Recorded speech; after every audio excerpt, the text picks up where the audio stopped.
Good afternoon, everyone. Like Dr. Webb said, my name is Adja Kone. I was a UCO student, and I graduated last fall with a Bachelor in Economics and a minor in Accounting. The reason why I'm standing here today is because I was a student in one of Dr. Webb's courses, the History of U.S. Economics, last semester. During the semester, we were assigned to spend 10 hours for a service learning project at the Central Oak Elementary School.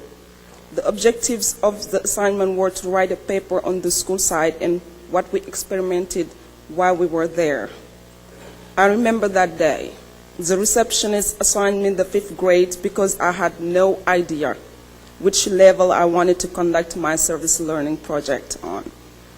I am from a different education background, so I'm a French speaker. We had different annotation for the elementary school. Therefore, instead of having from 1st grade to 12th grades, we have from 6th level to 1st level. Therefore, I end up with kids as big as I was, and to my surprise, when I walk into the classroom, I noticed that the teacher was old. I'm sorry. Truly, I was expecting a 45 years old white male, severe looking, with an excess of energy and drive to be able to teach that level, because they were mostly 15 kids, and they were basically Latinos. I was really nervous that day, and when the teacher asked me to introduce myself and talk to the kids, I felt uncomfortable because I'm not used to speaking in front of people. But seeing their excitement gave me confidence, and next thing that I know, I was having fun. They wanted to know everything about me, where I was from, where did I go to school, what my name meant. And after I talked to them for like almost 15 minutes, I went to the back of the classroom and sat there. What I wanted to do is observe the kids' interaction with the teacher. And as I was sitting there, the picture of my own elementary school came to my mind. We were around 50 in the classroom, 3 to 4 kids sharing large tables. We were so packed in the classroom that the teacher had to take roll every day in order to remember the name. And by the time that he put a face, he put a face on half of the name in the classrooms, the school years were over. The only way to be noticed by your own teacher was to be at the top or at the bottom of his list, either the good student or the worst one.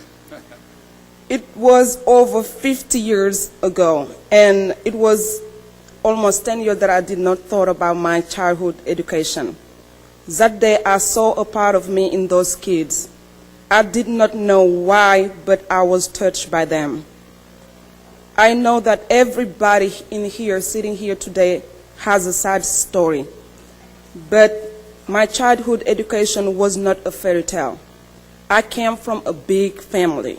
My parents were both working, but having to support emotionally and financially the extended family barely give them the time to be there for us, their children. I had to walk 3 miles 4 times every day for 5 years. I had to wake up at 6 in the morning, leave the house an hour later so I can be in school 5 minutes before 8 a.m. The lunch break was between noon and 3 p.m. And by the time that I reached back to school, my lunch basically wore off. I got off school at 5 p.m. When I got off school at 5 p.m., I had to be at home to help with cleaning, cooking, siblings, and until 9 p.m. And after that, it was homework time. So basically, I wake up at 6 in the morning and go back around midnight.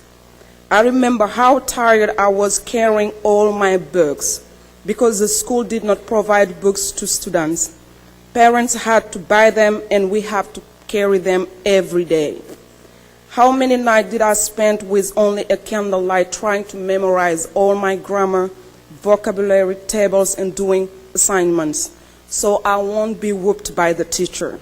I remember how hard it was not being able to sleep at night because of how scared I was to the teacher. It was during these early years of my education that I developed the skill of memorizing, taking notes, and writing every single word that the teacher said. My parents came close to getting a divorce at the time. And because of the struggle that I saw in my mother's eyes, her sadness, her deception, and her anxiety of not having enough money to live with us. I'm sorry.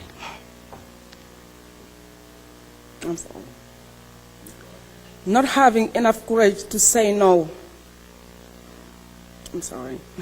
And not having the support around her to survive by herself. I knew at 9 years old that the only way, oh God, I'm sorry, I'm so sorry.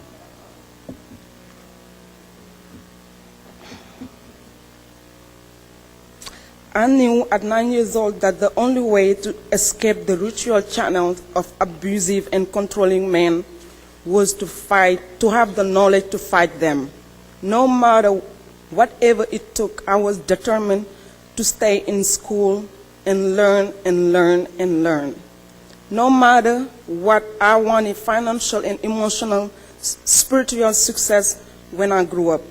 Isn't it the reason why I was carrying 15 notebooks to my teacher's house so I can be in his good grace?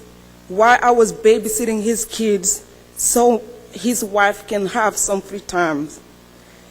And why I was almost bribing him with half of my parents' grocery so he won't whoop me when I misspell a word. That day, as painful as it was thinking about that period of my life, I was thankful. Today, as I'm standing here, I'm still thankful. My teachers changed my life. Even if the scars from the tire whip on my back are still there to remind me how hard I tried every time, how hard I cried every time that it hit my skin, I'm still thankful for what they did for me. They taught me how to read, write, spell. They taught me math, words, the history of my culture, my country, and my civilization. That is why I believe that I owe them today. Because of them, I became an excellent student. Because of them, I was selected by the United Nations Development Program to be part of a leadership program, summer 2001.